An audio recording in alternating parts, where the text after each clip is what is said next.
उन पर भी कार्रवाई होगी। ड्रग्स एक अलग चीज है, ड्रग एडिक्ट एक अलग चीज है। आप पॉइंट आउट करें कहाँ ड्रग्स बिक रहे, हम वहां बिल्कुल जाएंगे। और ये खाली ये ना बोले कि हम मिनिस्टर साहब कुछ नहीं कर रहे।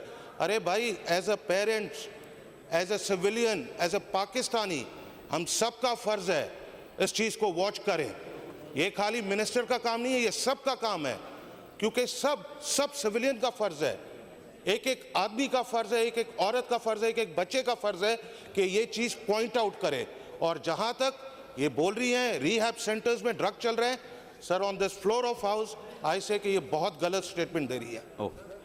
जी जमाल साहब। थैंक यू स्पीकर साहब। डिप्टी स्पीकर साहब, मेरा मिनिस्टर साहब से सवाल है कि अब इन्होंने कहा है कि आप पॉइंट ऑफ करें एरियाज, तो भाई आपके थाने क्यों कायम है कराची के अंदर? ये थाने की जिम्मेदारी है, एसएचओ की जिम्मेदारी है, एसपी की जिम्मेदारी है, एसएसपी की जिम्मेदारी है, ये हमारी जिम्मेदारी नहीं है। कल को हम कहेंगे हमारे पीछे दुश्मन लग जाएंगे। तो रिहेबिलिटेशन सेंटर, मैंने पिछली दफा भी जब शर्जील साहब इसको देख रहे थे तो हमने कहा था कि मंशात सरेआम बिक रही है, रिहेबिलिटेशन सेंटर बड़े पैमाने में बनना चाहिए। वजह यह है कि नशा करने वालों की तादाद बहुत ज़्यादा हो गई है। तो इस हवाले से एनजीओ के जरिए चला रहे, सिंध हुकूमत क्या कर रही है? जी मिनिस्टर साहब।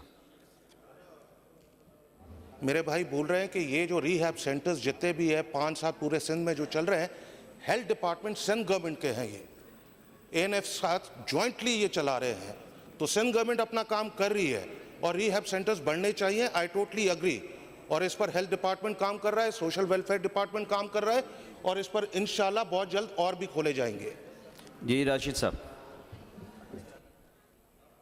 मिनिस्टर साहब से सवाल है कि शहरों के अंदर और इंटीरियर में भी ये जो शराब खानों के परमिट दिए गए और जिससे शराब गैर मुस्लिमों के नाम पर ये शराब के परमिट इशू होते हैं और उनको गैर मुस्लिमों को दी जाती है, तो क्या इसकी जो टाइमिंग है उससे हटकर मुसलमान जो वहाँ से शराब लेते हैं उसके ऊपर आपने क्या अपना एक्शन लिया आज तक?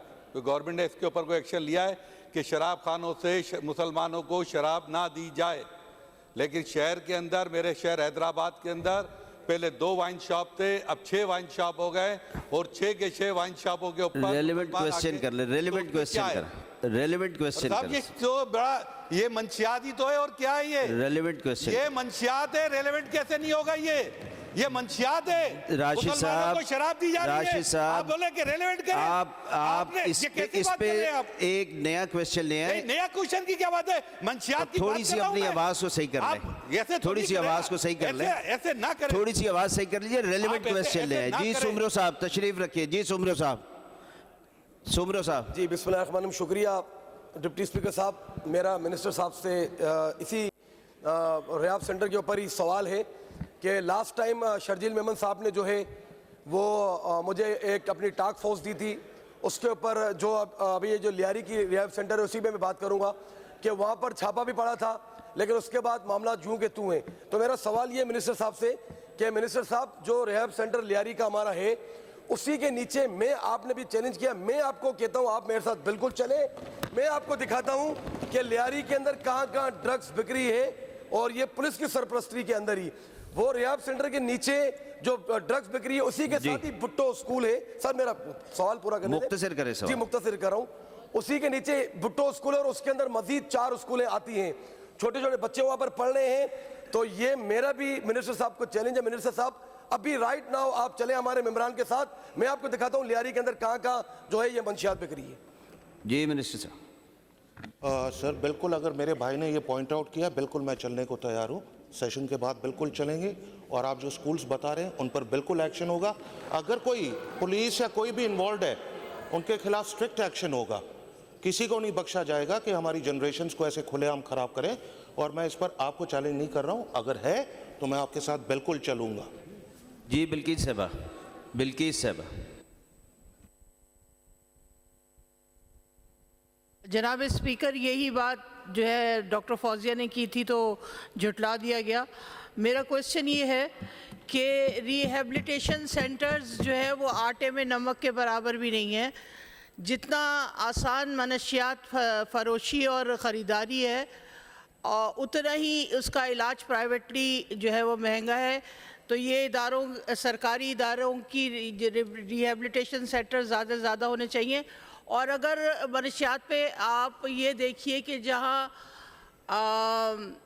रुजदो हिदायत का सिलसिला होना चाहिए, दरगाहों पर सबसे ज़्यादा मनशियात फरोशी हो रही होती है और एडिक्ट हो रहे होते हैं छोटे छोटे लोग और बड़े बड़े लोग।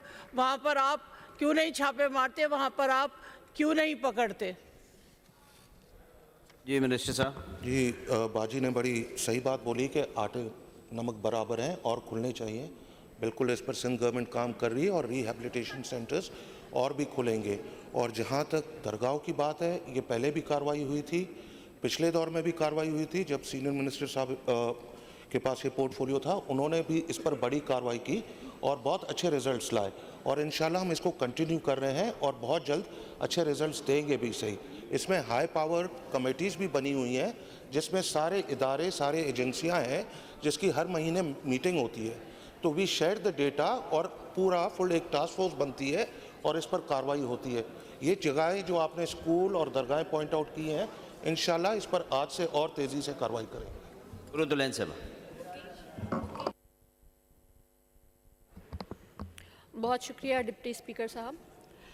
अच्छा, मेरा सवाल ये है कि अभी जो हमारे वज़ीर मौसूफ साहब ने फरमाया कि पहले चैलेंज किया, मगर क्या आपको ये बात पता है या आपके इल्म में है कि आप तो रिहैब सेंटर की बात कर रहे हैं, मैं तो कहती हूँ इलाके में रिहैब सेंटर होने ही नहीं चाहिए, इलाके से बाहर होने चाहिए या शहर से बाहर होने चाहिए। आप जाके ज़रा उसका हाल देख लें कि जब वहाँ पे कोई मंशियात इस्तेमाल करने वाला वहाँ होता है तो उसको ख़ुद प्रमोट किया जा रहा होता है, रात में भेज दिया जाता है वो चोरी करके। बहरहाल ये चीज़ें आपके देखने की हैं। हम यहाँ पे जो बात कर रहे होते हैं सवाल बताइए। आप पे तनकीद नहीं होती, हम आपके इल्म में लाने के लिए बात कर रहे होते हैं। आप इलाकों में जाके देख लें। अगर आपका मैं सवाल क्या है? औरंगी जी, मैं यही इसी पे आ रही हूँ। मैं कोरंगी और लांडी की सिर्फ बात करूं तो आप चक्रा गोट पे चले जाएं, फुटपाथ पे बैठे हुए होते हैं लोग जो मंशियात इस्तेमाल भी कर रहे हैं और मंशियात फरोश भी हैं वहाँ पे। तकरीर नहीं प्लीज, सवाल पे आ मैं यही बता रही हूँ कि इसके लिए आगे आप क्या कर रहे हैं कि लांडी C1 एरिया, जो मैं इससे पहले अपने बजट स्पीच में भी उसके बाद भी बारहा ये बात बता चुकी हूँ कि वहाँ मंशियात फरोश भी हो रही है और वहाँ पे मंशियात इस्तेमाल भी की जा रही है। C1 एरिया में पार्क के अंदर बैठकर ग्राउंड्स को देख लें आप जाके, जो ग्राउंड्स खाली पड़े हुए हैं उनके अंदर बैठकर रातों में, दिन आप में सवाल कर लीजिए। आप तो इसके लिए आप क्या काम कर रहे हैं, क्या इक़दाम जी तशरीफ रखिए, तशरीफ अभी तक कुछ नजर नहीं आ रहा। आपका सवाल आ गया सर। अगर स्पीच होगी, सवाल नहीं पूछा जाएगा तो मैं क्या जवाब दूंगा? जी बिल्कुल, इनका एक बात बहुत अच्छी बोली इन्होंने कि इलाकों में नहीं होने चाहिए, रिहैब सेंटर्स शहर से बाहर होने चाहिए। इस पर भी हमारी ऑलरेडी वर्किंग चल रही है। I totally agree with her, ये बिल्कुल शहर के बाहर होने चाहिए।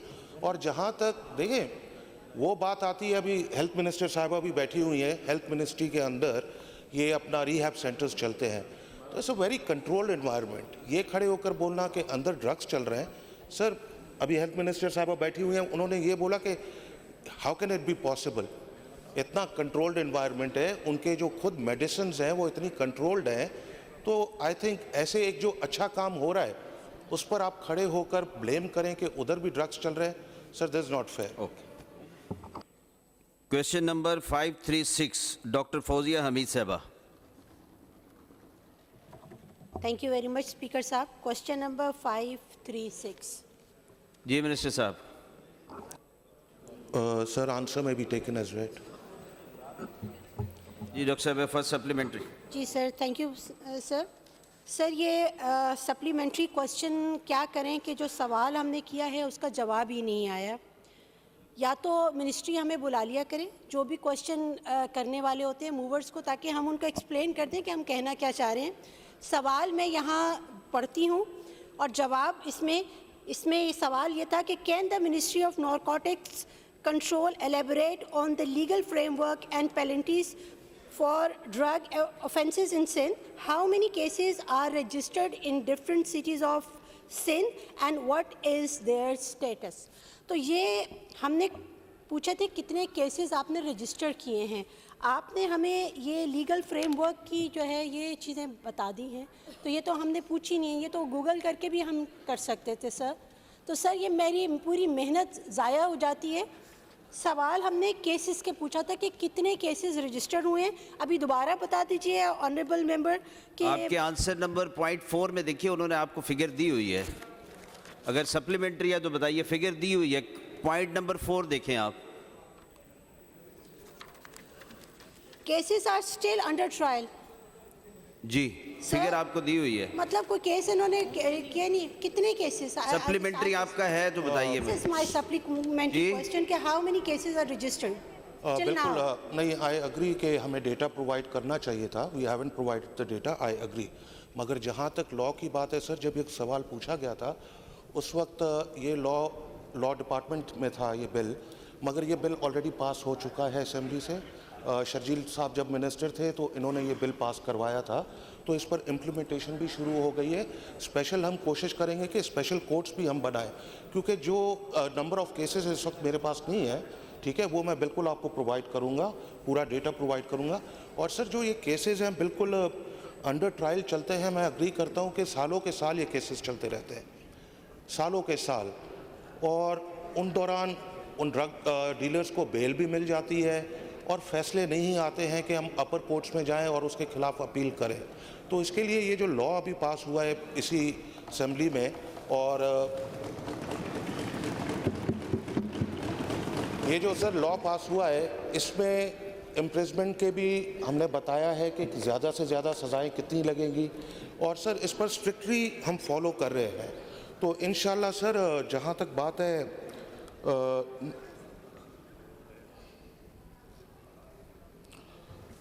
सर टोटल अभी जो मेरे को डिपार्टमेंट ने इन्फॉर्मेशन दी है, आप नंबर 4 पर भी देख लें, तो अभी तक 158 केसेस जो हैं वो अंडर ट्रायल चल रहे हैं, ठीक है ना जी। तो इनके जो अपने फैसले आते हैं उनसे भी हम अपडेट करते हैं। अगर कोई हमारे अगेंस्ट फैसला आता है तो हम फिर अपर कोर्ट्स में भी जाते हैं, तो इसको प्रॉपर फॉलो अप करते हैं।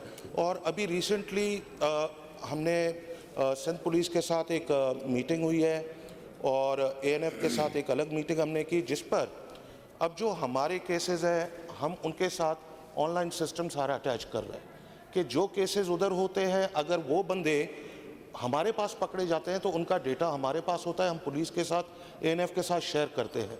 तो इंडिविजुअली सारी एजेंसीज मिलकर अब मेक श्योर कर रही हैं जो ड्रग डीलर्स पकड़े जाते हैं उनको केसेस को प्रॉपर फॉलो अप भी किया जाए, चाहे वो वांटेड हो सिंध पुलिस में, चाहे वो वांटेड हो ANF में, चाहे वो वांटेड हो एक्साइज डिपार्टमेंट में।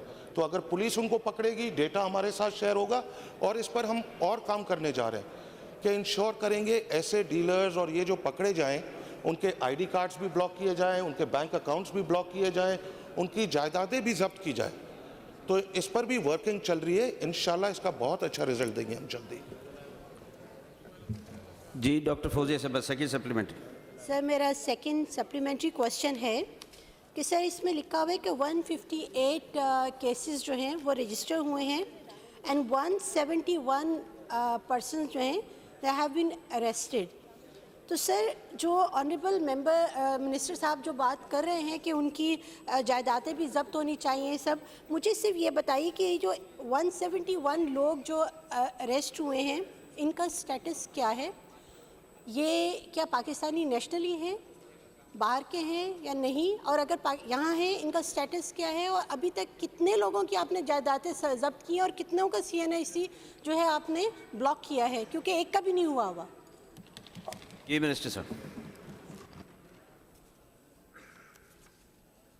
सर बिल्कुल, इसमें एक फॉरेन पकड़ा गया था नाइजीरियन, शर्जील साहब के टाइम पर, जो पंजाब से आ रहा था, कोकेन उसके यहाँ से बरामद हुई थी। बाकी पंजाब से या पूरे पाकिस्तान से लोग हैं, ठीक है जी, और इनके केसेस अंडर ट्रायल चल रहे हैं। मैंने ये बोला कि उनके ID कार्ड्स, उनकी जायदादें, इस पर काम चल रहा है कि हम आने वाले दिनों में उन चीज़ों को ब्लॉक करेंगे। तो एक स्टेप आगे जा रहे हैं हम, कि पहले ये सिस्टम नहीं होता था, इस सिस्टम में आ रहे हैं हम लोग और इन चीज़ों को ब्लॉक करना शुरू करेंगे। और ये जितने भी लोग हैं ये अंडर ट्रायल हैं इस वक्त, इनके केसेस, क्योंकि ये 6 महीने के हमने सिर्फ नंबर ऑफ केसेस और पर्सन्स बताए आपको।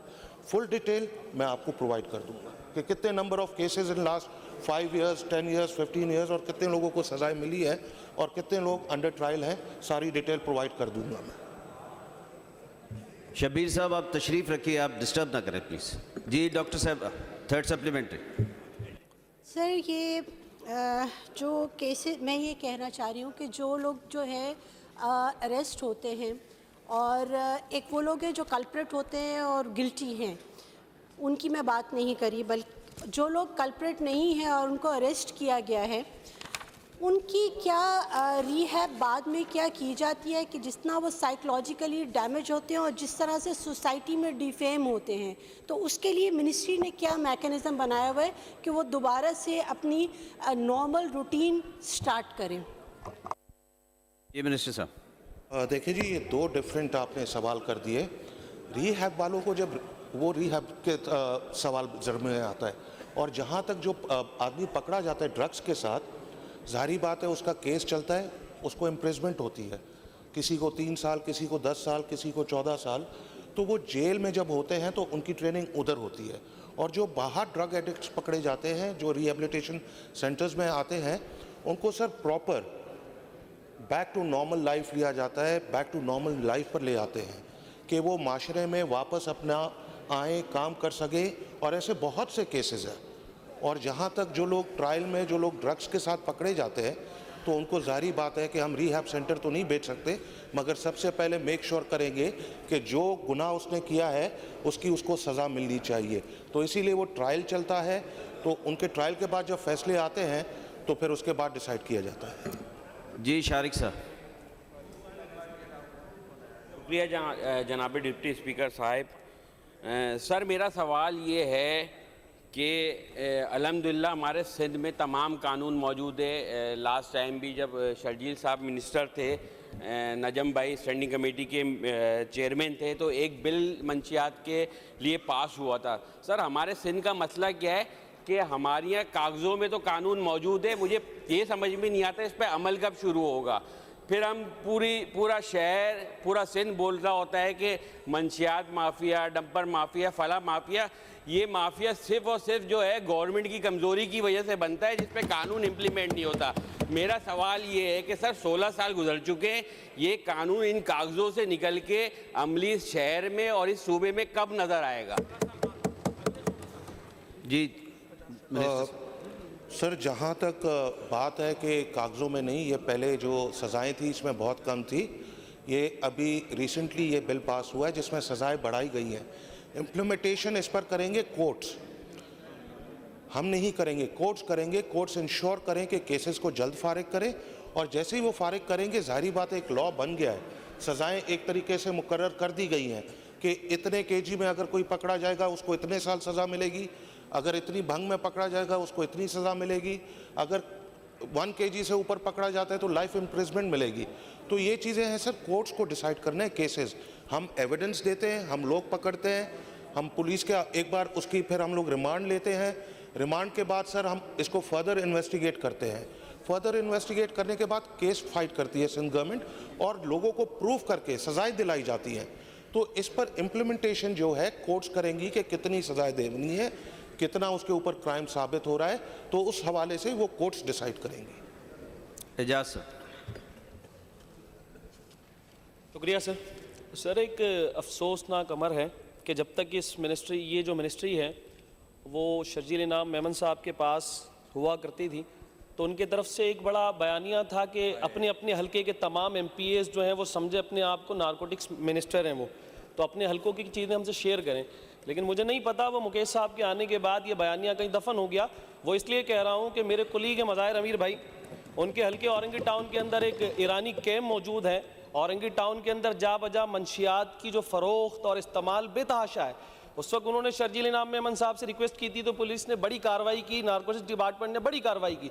ईरानी कैम्प औरंगी टाउन का वो जगह है, ना सिर्फ मंशियात से वो औरंगी टाउन मुतासिर है, ईरानी कैम्प से पूरे कराची शहर के अंदर इस वक्त मंशियात की डिस्ट्रीब्यूशन हो रही है। वहाँ पर FIR भी मुतअद्दिद काटी गई, पुलिस भी हरकत में आई, नारकोटिक्स डिपार्टमेंट भी हरकत में आया और लोगों की गिरफ्तारियां भी हुई। लेकिन आज फिर पहले से डबल ट्रिपल क्वांटिटी के अंदर दोबारा वहाँ पर मंशियात बेची जा रही है और पूरा इलाका मंशियात से डिस्टर्ब है। आखिर वजह क्या है कि FIR भी हुई, लोगों की गिरफ्तारियां भी हुई, लेकिन उनकी सरकोबी नहीं हो सकी और आज पूरे औरंगी टाउन के अंदर जा बजा मंशियात के अड्डे बने हुए हैं। कब कार्रवाई होगी? जब हम बात करते हैं कि कागज तक है तो भी नाराज हो जाते हैं, लेकिन अब तो सर कागज तक ही है ना। मुझे जरा बताएं इस कार्रवाई को आगे बढ़ाते हुए कब इंप्लीमेंट होगा औरंगी? जी तशरीफ रखिए। जी मिनिस्टर साहब तशरीफ रखिए। एजाज साहब। सर बिल्कुल जो शर्जील साहब का बयानिया था वही बयानिया अभी भी चल रहा है।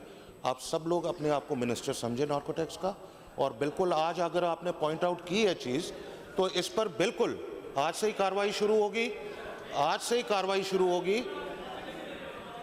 आप तशरीफ रखिए। नहीं इस क्रॉस नहीं कर सकते। नहीं आप तशरीफ रखिए। तो नहीं क्रॉस नहीं करें एजाज साहब, क्रॉस टॉक नहीं करें। आप पॉजिटिव आपको दे दिया ना उन्होंने जवाब। एजाज साहब तशरीफ रखें। एजाज साहब।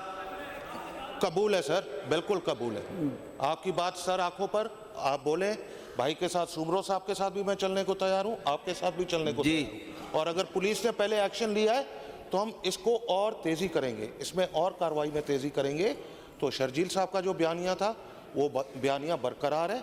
आप सब लोग अपने आप को नार्कोटिक्स का मिनिस्टर समझें। वो बाजी का हाथ काफ़ी देर से है। जी बाजी।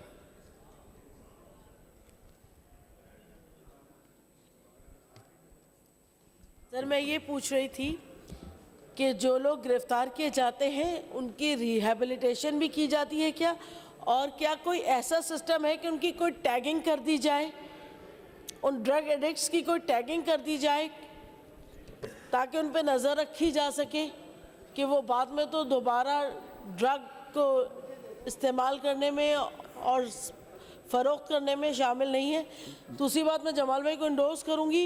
मैंने शर्जील नाम मेमन साहब से भी कहा था कि जब तक थाना कल्चर तब्दील नहीं होगा हम बशमूल नारकोटिक्स से किसी भी जुर्म पे काबू पा ही नहीं सकते। सबसे अहम चीज़ ये है कि सूबे सिंध के थाना कल्चर को तब्दील किया जाए। 500-250 रुपए रेट है मनशियात के आदि अफराद से जो थाना लेता है और छोड़ देता है। आपका सवाल हो गया ना, तशरीफ रखिए। टैगिंग का सिस्टम बता दें। जी सर जहाँ तक थानों की बात है तो वो होम मिनिस्टर साहब बेहतर बताएंगे कि थानों में जो आप पॉइंट आउट करें, होम के जब सवाल जवाब आए तो उसमें आप पॉइंट आउट करें होम के हवाले से। हाँ सर, जहाँ तक टैगिंग की बात है बहुत अच्छा ये पॉइंट ऑफ व्यू है आपका। इन पर सर शुरू हो गया है काम। जो डीलर्स पकड़े जाते हैं, जिनको सज़ाएं होती हैं, सज़ाओं के बाद जब वो रिहा होंगे उन पर ट्रैक एंड ट्रेस रखा जाएगा, टैगिंग होगी उनकी। जी जमाल साहब। Thank you speaker, deputy speaker साहब। अच्छा, मेरी मिनिस्टर साहब से सवाल है कि इन्होंने भी जवाब दिया है कि जो मंशियात पी रहे हैं या जिनको पकड़ा गया है, 100 से ऊपर लोगों को पकड़ा गया है, केसेस चल रहे हैं। मेरा सवाल ये है कि बहुत सारे मंशियात ऐसे लोग हैं जो 15 साल 10 साल से पी रहे और रोडों पे ही रहते हैं, वहीं बिस्तरा है, वहीं उठते हैं, वहीं सोते हैं, वहीं खाते हैं। क्या उनका पासपोर्ट, उनका इमलाक या उनका NIC किस तरह ब्लॉक करेंगे? पता है ही कुछ नहीं, उस पर क्या करेंगे ये? जी मिनिस्टर साहब। फाजिल मेंबर ने मेरी बात सही समझी नहीं शायद।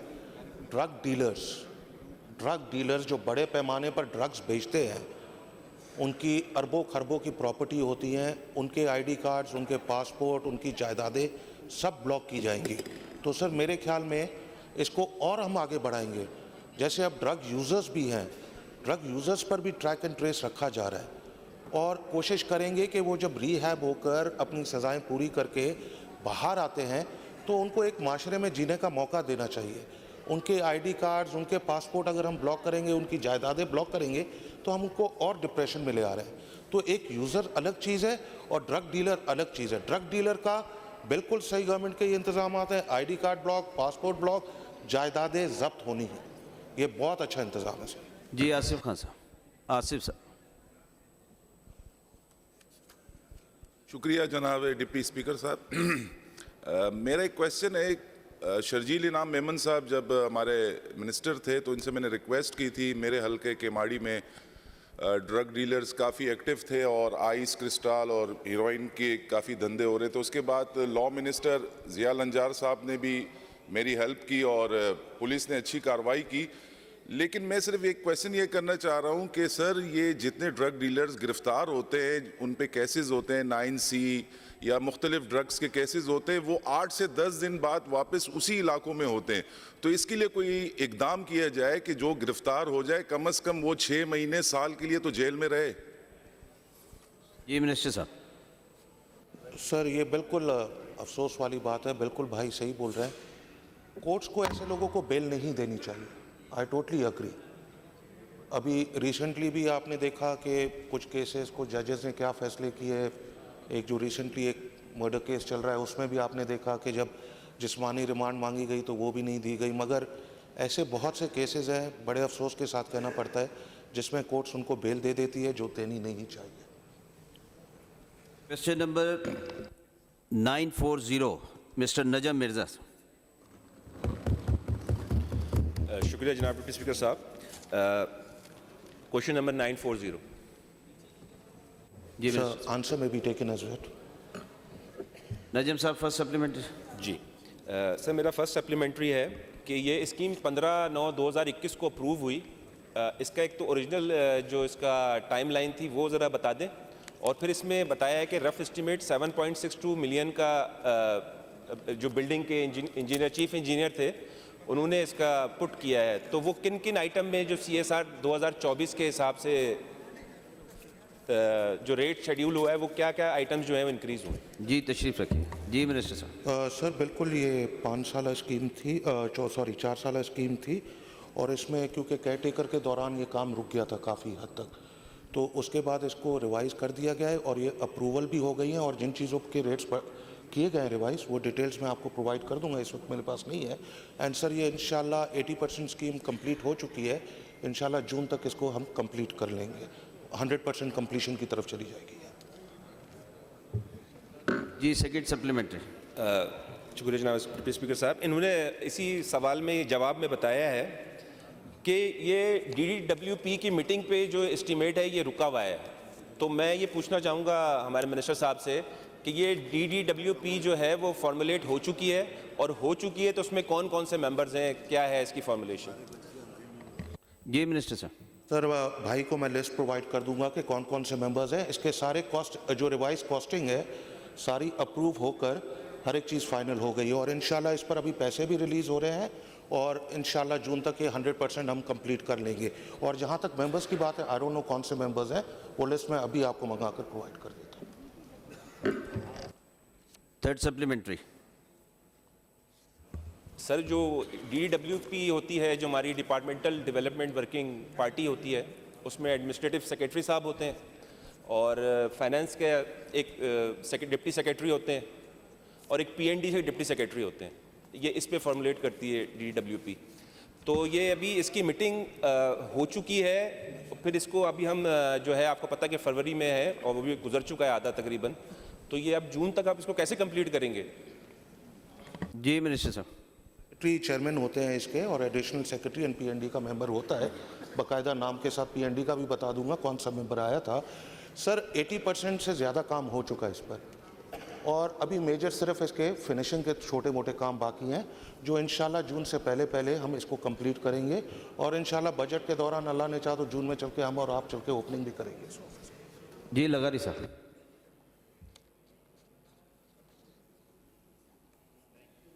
आपने मुझे मौका दिया। Actually I wanted to ask a few question, वो पीछे रह गए। मिनिस्टर साहब को मैं आपकी तवज्जो इस साइड पर नहीं थी। मैं किसी की गिलाज़ारी नहीं करना चाहता और कुछ ऐसी बात नहीं करना चाहता, लेकिन मैं मिनिस्टर साहब की तवज्जो इस पे दिलाना ज़रूर चाहूँगा। This problem is staring us right in our faces. हम एक हाईएस्ट बॉडी हैं इस प्रोविंस ऑफ सिंध की। हमारी younger generation is being destroyed. Drugs are available at doorstep. There is no prosecution, there is no fear of law, there is nothing that we can say, that we can proudly say that we can safeguard the interest of our younger generation. Nothing. Now, sir, a holistic view has to be taken. हमें चिढ़ना नहीं है कि अगर opposition side से question हो रहे, हमें holistic view से देखना है. Is our prosecution okay? Are we covered under the law? Do we have rehabilitation centers जहाँ हम अपनी younger generation को भेज सकें? Are we pursuing the law? And above all, the leader of the House is sitting here, CM Murad Ali Shah Saab. I would also request him to have a look at the competence level of our people within the bureaucracy, if they are able to do their job or not. If we continue to hide behind these fears कि opposition ने कुछ कह दिया, हम क्या जवाब दें, हमने कुछ कह दिया, ये हम सबकी collective issue है सर. घर घर के अंदर ये प्रॉब्लम है. स्कूल्स में अवेलेबल हैं, कॉलेजेस में अवेलेबल हैं, पार्टीज में अवेलेबल हैं. It has become a norm.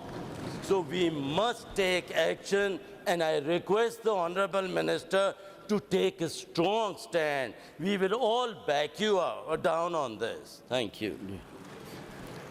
Ji minister साहब. सर बिल्कुल लगारी साहब सीनियर हमारे कुलीग भी हैं, एंड बिल्कुल सर हम कोई बात पर चिढ़ते नहीं है, चाहे ऑपोजिशन सवाल करे या ट्रेजरी साइड से सवाल आए.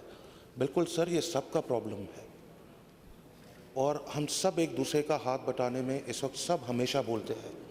बिल्कुल सर ड्रग्स का यूजेज बहुत काफ़ी बढ़ गया है. स्कूल्स में हाई कमेटीज़ बनाई गई हैं पेरेंट्स और टीचर्स के साथ, उधर भी मॉनिटरिंग हमने शुरू कर दी है.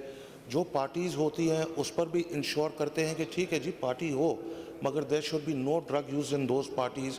ठीक है, तो government is working hard on it. और जहाँ तक रिहैब सेंटर्स हैं, yes we need more rehab centres and government is working on them also. Health department उस पर भी काम कर रहा है, सोशल वेलफेयर डिपार्टमेंट भी काम कर रहा है, ANF भी काम कर रही है, एक्साइज डिपार्टमेंट भी काम कर रहा है, और एजुकेशन डिपार्टमेंट भी इस पर काम कर रहा है सर, कि इंश्योर करें कि ये जो ड्रग्स का फैलाव बढ़ता जा रहा है, स्कूल्स यूनिवर्सिटीज़ इधर कंट्रोल करें. प्रोग्राम्स चल रहे हैं सर, स्कूल यूनिवर्सिटीज़ में प्रोग्राम्स चल रहे हैं. हमने सर उस दिन एक सरदार शाह साहब से मैंने ये बात मेंशन की या नहीं की सर, हम चाह रहे थे कि सिलेबस में हम एक ऐसा कोई सब्जेक्ट ले आएँ जिसमें प्रॉपर स्कूल्स एक ग्रेड के बाद 5th 6th ग्रेड के बाद बच्चों को एक बताया जाए कि ये ड्रग्स कितने बुरी चीज़ है.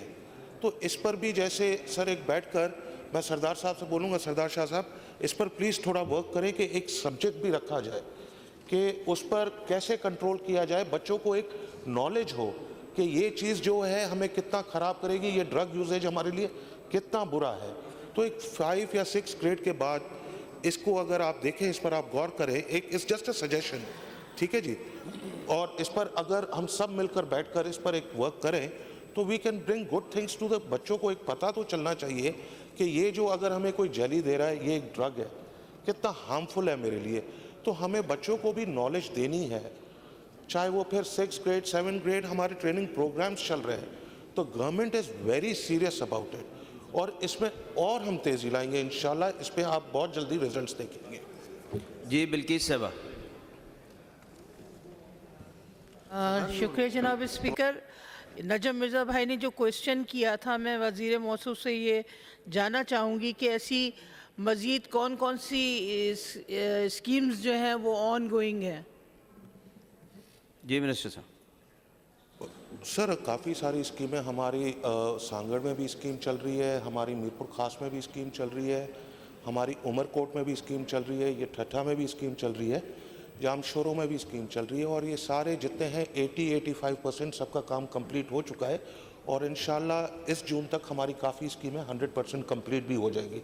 और बाजी जो बाकी डिटेल्स चाहिए कि किस लेवल पर किधर काम हुआ है वो मैं आपको प्रोवाइड कर दूँगा. कुरुतुलैन साहब. जी बहुत शुक्रिया जनाब डिप्टी स्पीकर साहब। मेरे सूबे और मेरे शहर के बच्चों पे तो मुख्तलिफ़ इक़साम के शबखून मारे जा रहे हैं, जिनमें से एक ये मंशियात का भी है। तो मैं ये पूछना चाहूँगी मिनिस्टर साहब से कि मंशियात से इनकी मुराद क्या है, कि मंशियात जो है, क्योंकि गुटखा और मावा जो है वो भी इस वक्त कैंसर के मरीज़ बना रहा है, जिनसे बहुत सारी जानें जा चुकी हैं।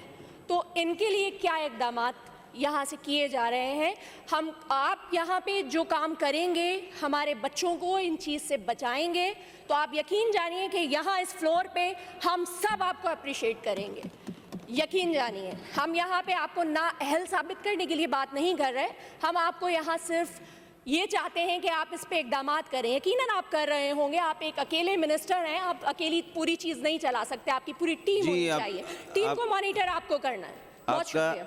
आपका रेलेवेंट सवाल तो नहीं, लेकिन मिनिस्टर साहब जवाब देना चाह रहे हैं। बिल्कुल सर, सवाल कंस्ट्रक्शन पर चल रहा था, मगर बहन ने ये जो मावा और गुटखा की बात की है सर, अब मैं क्या बोलूँ, इधर तो कुछ ऐसे मेंबर्स हैं जो मावा गुटखा खुद भी खाते हैं, उनको भी रोकना चाहिए, ये चीज़ें नहीं करनी चाहिए।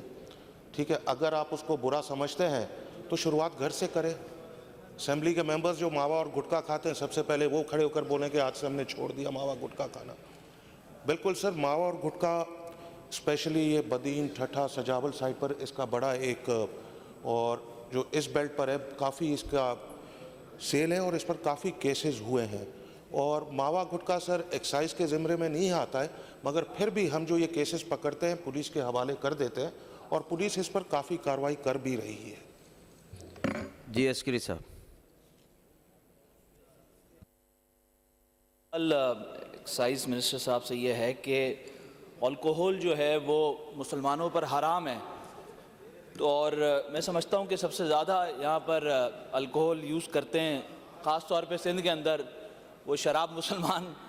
मुझे रेलेवेंट सवाल कर लीजिए। सर रेलेवेंट सवाल ये है कि आप कितने लोग FIR कटी हैं, किन किन लोगों पर FIR कटी हैं, उसका कोई डाटा आप प्रोवाइड कर सकते हैं? आप ये बता सकते हैं कि कितने लोग इसमें अरेस्ट हुए हैं जिन्होंने जो मुस्लिम थे और उन्होंने।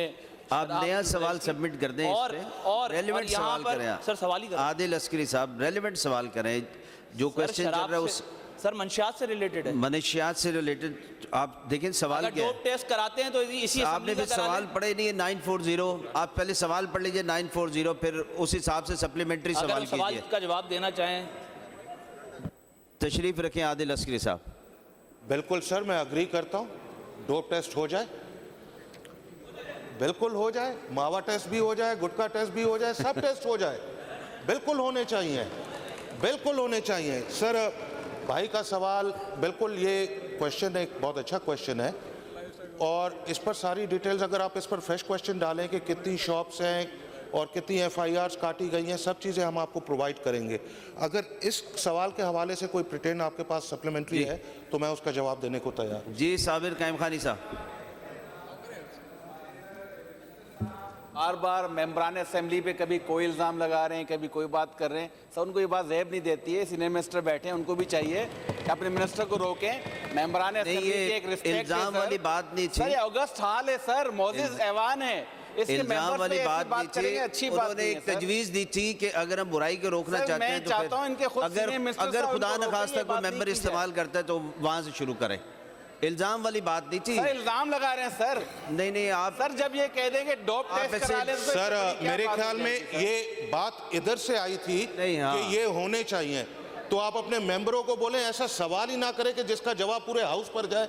आप सवाल करेंगे, आप सवाल करेंगे नहीं भाई, आपको पता नहीं क्यों इस पर वो हो रहा है, वो होना नहीं इस पर डिफेंसिव होने की जरूरत नहीं है। अगर कोई अच्छी बात है मैं चाहती बात है, उन मेंबर ने अगर एक अच्छा सवाल पूछा तो हमने उस पर एक अच्छा जवाब दिया। मेरा माइक खुला हुआ है, मैं बात बिल्कुल होना चाहिए जी मिनिस्टर साहब, टेस्ट होना चाहिए जी जी बिल्कुल होना चाहिए। सवाल है साबिर भाई आपका? सर बिल्कुल है सर, मैं मिनिस्टर साहब बड़ी कोशिश कर रहे हैं और पहले भी माशाल्लाह अच्छी तरह इन्होंने जिम्मेदारी निभाई है, अभी भी कोशिश कर रहे हैं।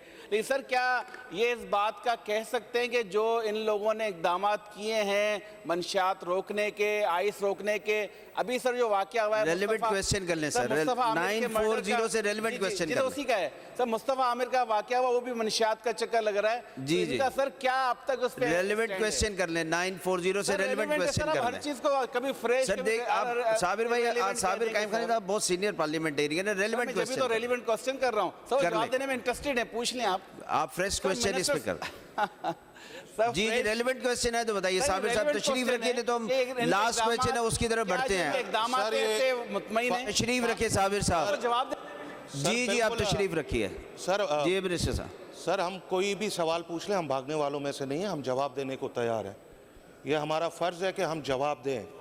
आप लोग सवाल करें, हमें जवाब देना है, हम बाउंड है। मगर आप ये जो बात कर रहे हैं ये केस की, इस केस में बहुत सारी चीज़ें, ये ड्रग रिलेटेड केस नहीं है ये जो अभी रिसेंटली हुआ है, मगर इस पर अभी मैं स्टेटमेंट नहीं दे सकता क्योंकि अभी इन्वेस्टिगेशन कंप्लीट नहीं हुई है। जब इन्वेस्टिगेशन कंप्लीट होगी तो सब चीज़ सामने आ जाएगी। अभी तक जो मीडिया के थ्रू हम चीज़ें सुन रहे हैं, कॉल सेंटर और दूसरी तीसरी चीज़ों का, और कि आपस में इनका फटा हुआ, जो मीडिया के थ्रू बातें पता चल रही हैं, मगर जब तक कंप्लीट इन्वेस्टिगेशन नहीं आती है, जब आ जाएगी तो मुझे पक्का है कि होम मिनिस्टर साहब इसकी पूरी ब्रीफिंग देंगे इधर। जी क्वेश्चन नंबर 978 अली खुर्शीदी साहब, नहीं है, नहीं है।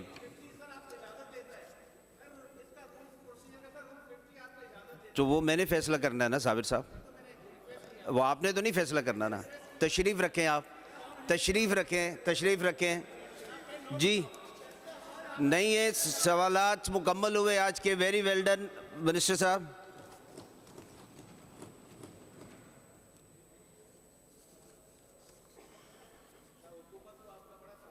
बड़ी मेहरबानी से। Is there any leave application? Sir, leave application submitted by Mr. Riaz Hussain Shah Shirazi, MPA and Minister.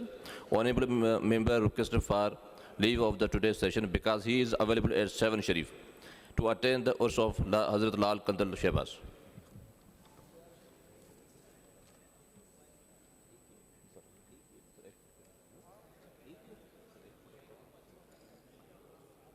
I put the resolution to the House.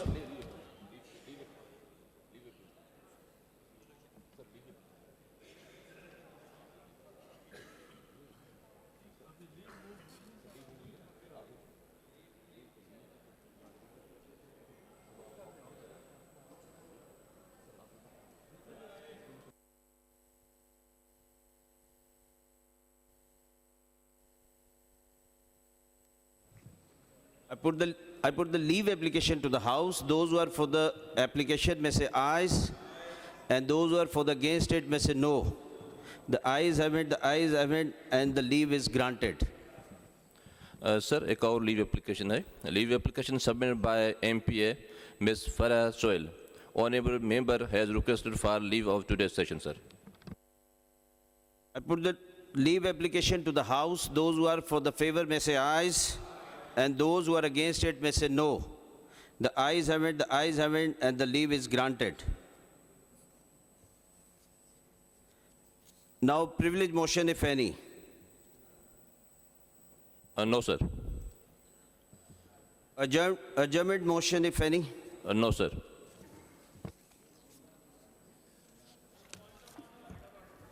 Business कर लें फिर करते हैं। जी जी जी बिल्कुल बिल्कुल बिल्कुल बिल्कुल करते हैं भाई, आपके पॉइंट ऑफ बिल्कुल करेंगे करेंगे करेंगे करेंगे करेंगे।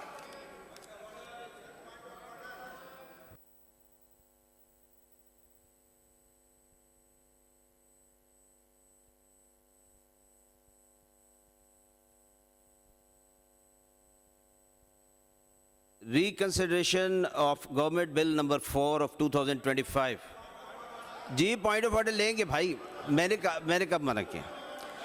I have received the governor's message from the Honorable Governor of Sindh in respect of Government Bill number 4 of 2025, a bill to amend the certain laws relating to the public universities and institutes in force in the province of Sindh, which was passed by the Provincial Assembly of Sindh in its sitting held on 31st January 2025, submitted to Governor for assent.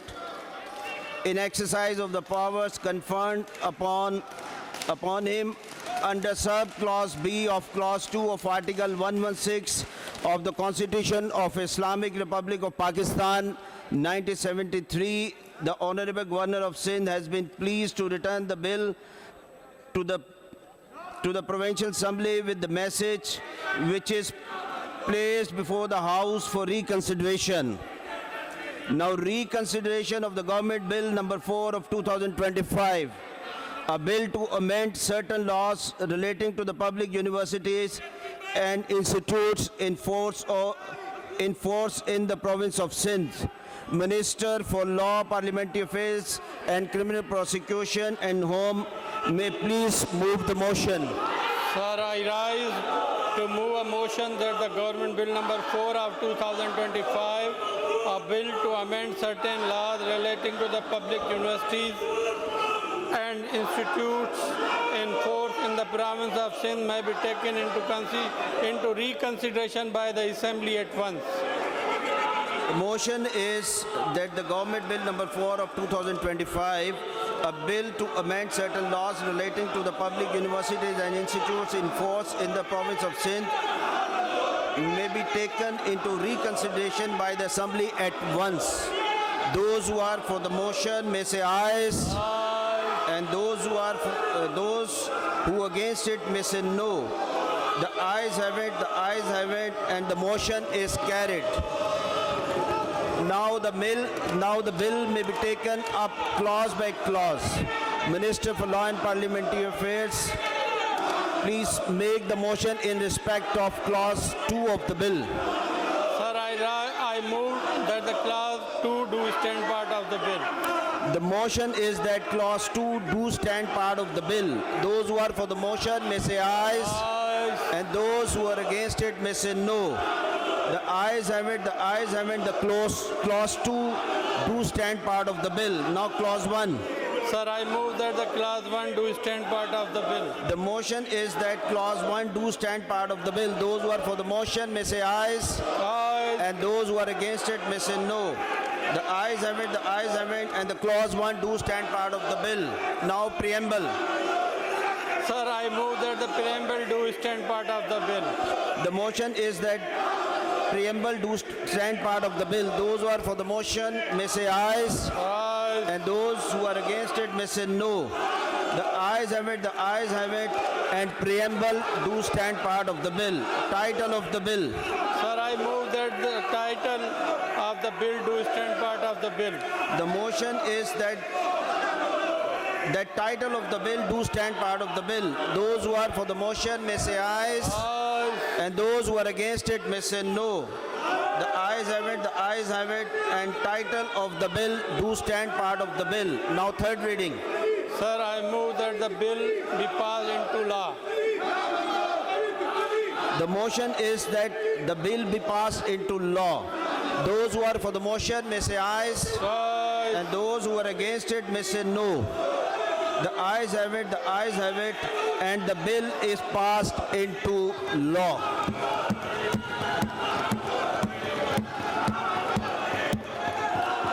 Reconsideration of Government Bill number 6 of 2025. I have received the Governor's message from the Honorable Governor of Sindh in respect of the Government Bill number 6 of 2025, a bill to amend the Sindh Civil Courts Ordinance 1962, which was passed by the Provincial Assembly of Sindh in its sitting held on 31st January 2025, submitted to Governor for assent. In exercise of the powers conferred upon him under sub-clause B of clause 2 of the Article 116 of the Constitution of Islamic Republic of Pakistan, 1973, the Honorable Governor of Sindh has been pleased to return the bill to the Provincial Assembly with the message, which is placed before the House for the reconsideration. Now, reconsideration of the Government Bill number 6 of the 2025, a bill to amend the Sindh Civil Courts Ordinance 1962. Minister for Law, Parliamentary Affairs and Criminal Prosecution and Home may please move the motion. Sir, I rise to move a motion that the Government Bill number 6 of 2025, a bill to amend the Sindh Civil Courts Ordinance 1962 may be taken into reconsideration by the Assembly at once. The motion is that the Government Bill number 6 of 2025, a bill to amend the Sindh Civil Courts Ordinance 1962 may be taken into reconsideration by the Assembly at once. Those who are for the motion may say ayes. Aye. And those who are against it may say no. The ayes have it, the ayes have it, and the motion is carried. Now, the bill may be taken up to clause by clause. Minister for Law and Parliamentary Affairs may please make the motion in respect of clause 2 of the bill. Sir, I move that the clause 2 do stand part of the bill. The motion is that clause 2 do stand part of the bill. Those who are for the motion may say ayes. And those who are against it may say no.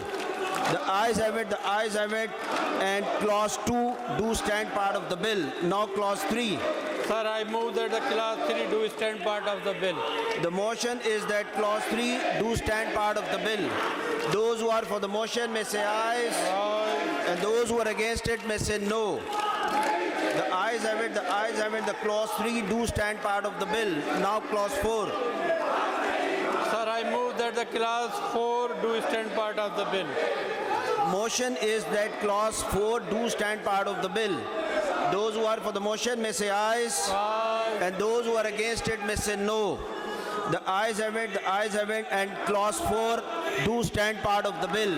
Now clause 5. Sir, I move that clause 5 do stand part of the bill. The motion is that clause 5 do stand part of the bill. Those who are for the motion may say ayes. And those who are against it may say no. The ayes have it, the ayes have it, and clause 5 do stand part of the bill. Now clause 6. Sir, I move that the clause 6 do stand part of the bill. The motion is that clause 6 do stand part of the bill. Those who are for the motion may say ayes. And those who are against it may say no. The ayes have it, the ayes have it, and clause 6 do stand part of the bill. Now clause 1. Sir, I move that clause 1 do stand part of the bill. The motion is that clause 1 do stand part of the bill. Those who are for the motion may say ayes. And those who are against it may say no. The ayes have it, the ayes have it, and the clause 1 do stand part of the bill. Now preamble. Sir, I move that the preamble do stand part of the bill. The motion is that preamble do stand part of the bill. Those who are for the motion may say ayes. And those who are against it may say no. The ayes have it, the ayes have it, and preamble do stand part of the bill.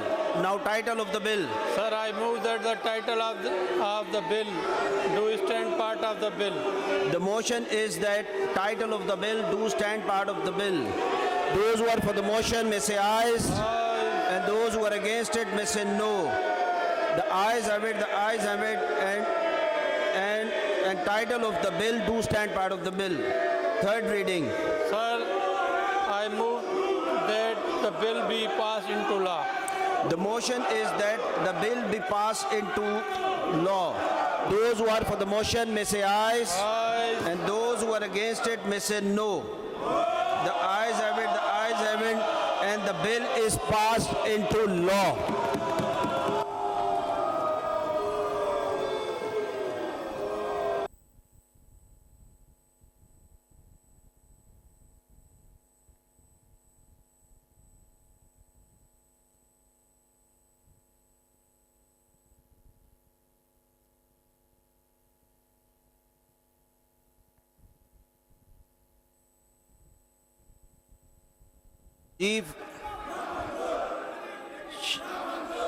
Shazia साहबा हो गया। Sir मैं करारदाद लेना चाह रही हूँ। Sir सूबाई assembly Sindh के कवायद व ज़वाबित शिक 256 के तहत करारदाद है। जी अलाउड आप। सर आज सिंध के अजीम सूफी बुजुर्ग हज़रत उस्मान मरवंदी शहबाज कलंदर का 770वां उर्स मनाया जा रहा है, जिसमें मुल्क व बैरून मुल्क से हज़ारों अकीदतमंद सेवर शरीफ में खराजे अकीदत पेश कर रहे हैं। सर, इस मौके पर इस ऐवान की जानिब से हज़रत लाल शहबाज कलंदर की सिंध धरती में अमन, भाईचारे और सूफी अज़म के फ़रोग़ के लिए उनकी तालीमात व खिदमात पर खराज अकीदत पेश करने के लिए करारदाद पेश करना चाहूँगी।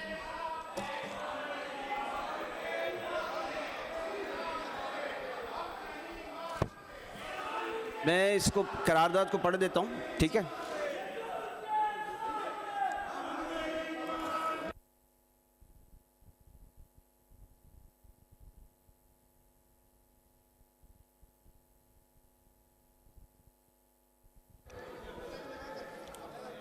अली खुर्शीदी साहब,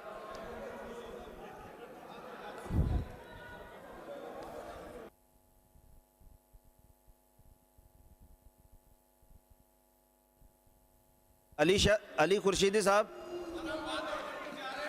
लाल शहबाज कलंदर साहब के उर्स के बड़ी इंपॉर्टेंट रेजोल्यूशन है, अगर आप बैठेंगे तो अच्छा लगेगा। बड़ी इंपॉर्टेंट रेजोल्यूशन है जी। मैं रेजोल्यूशन पढ़ देता हूँ आपके लिए।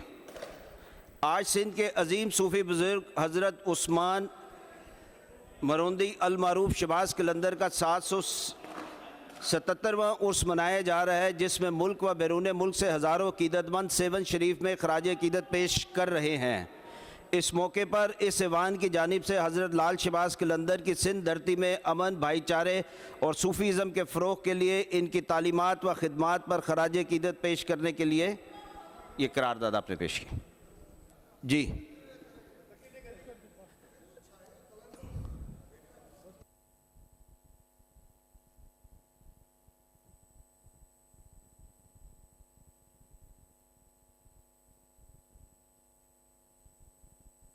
जी मिनिस्टर साहब।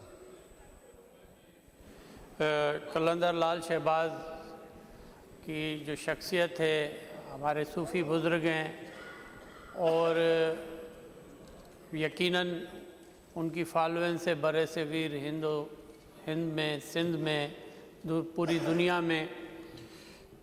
मैं रिक्वेस्ट करूंगा कि इसको पास करें करारदाद को।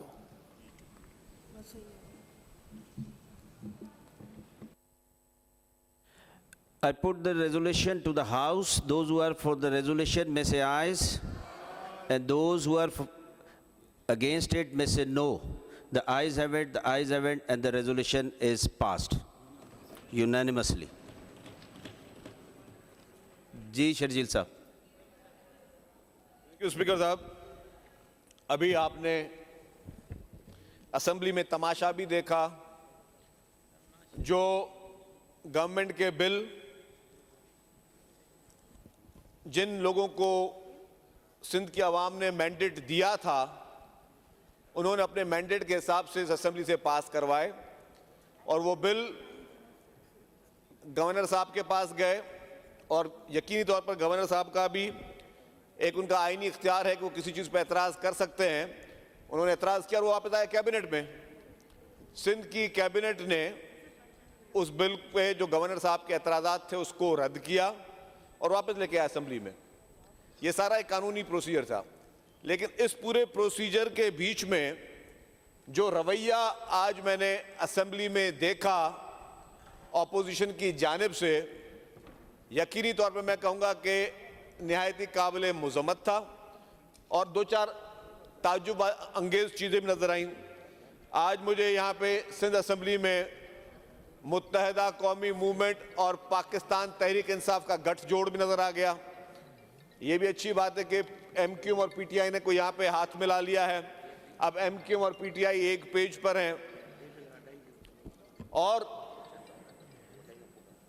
मुत्तहदा के जो यहाँ पे नुमाइंदे थे, जो शर्म करो के नारे लगा रहे थे, सर मैं समझता हूँ कि शर्म उनको करने चाहिए जिनके फॉर्म 45 या 47 का मसला हो। यहाँ वाले जितने भी हैं वो सारे अवाम के हकीकी वोटों से मुंतखब होके आए हैं, इनको शर्म करने की ज़रूरत नहीं थी। जो यहाँ पे बगैर बुलाए मेहमान थे उनको शर्म करने की ज़रूरत ज़रूर थी। जो हकीकी तौर पर मैंडेट लेके आए हैं, करोड़ों लोगों ने जिनको मैंडेट दिया उनको शर्म की ज़रूरत नहीं थी। तो जो एक दूसरे के मैंडेट पे डाका डाल के यहाँ पहुंचे उनका तो गठजोड़ हमने देख लिया। खैर सर, मैं एक बात आपको बताऊं, ये बिल जो है इनमें से मैं समझता हूं कि जिन लोगों ने एहतजाज किया ना, इनमें से किसी ने भी नहीं पढ़ा था। ये आ जाए यहाँ पे दोबारा इस पर बहस करना शुरू कर दे। कोई एक ऐसा पॉइंट बताएं। ये जो लॉ था यूनिवर्सिटीज वाला, ये तो पीपुल्स पार्टी ने खुद ने चेंज किया था। हमने फिर जब देखा कि भाई एक तजुर्बा किया, वो तजुर्बा हमारा सही नहीं निकला, हमने चेंज किया। उससे पहले तो यही चीज मौजूद थी।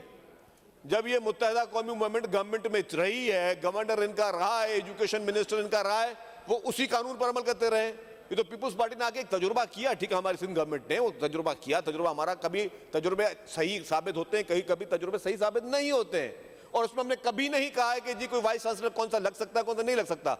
हमने कहा है कि हर शख्स वाइस चांसलर लग सकता है जो अहल होगा, जो काबिल होगा। और वो अहल और काबिल शख्स किसी ब्यूरोक्रेसी में भी हो सकता है, वो अहल और काबिल शख्स किसी सियासतदान में भी हो सकता है, वो मुआशरे का कोई भी शख्स हो सकता है जिसने वो PhD की हो, जिसने वो रिक्वायरमेंट्स पूरी की हुई हो। तो इसमें इतना हंगामा करने की मैं समझता हूं कि ये एक निहायत ही बचकाना हरकत थी जो हमने देखी है। Thank you sir.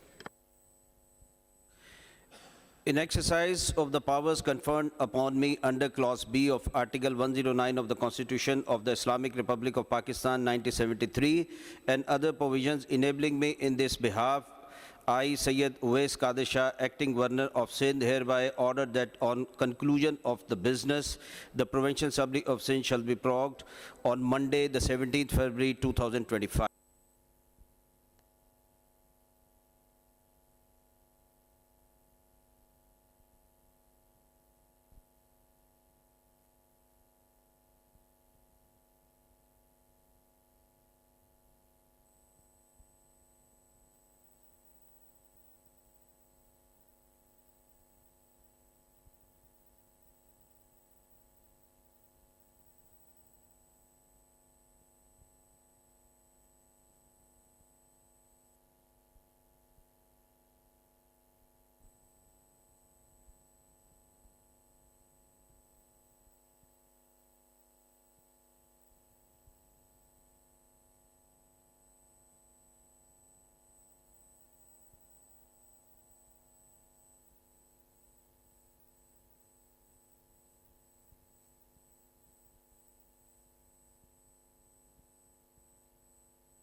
डूब भरो काला गटर के पानी में डूब सकते हैं, वो साफ पानी तो आता ही नहीं है। वसीम भाई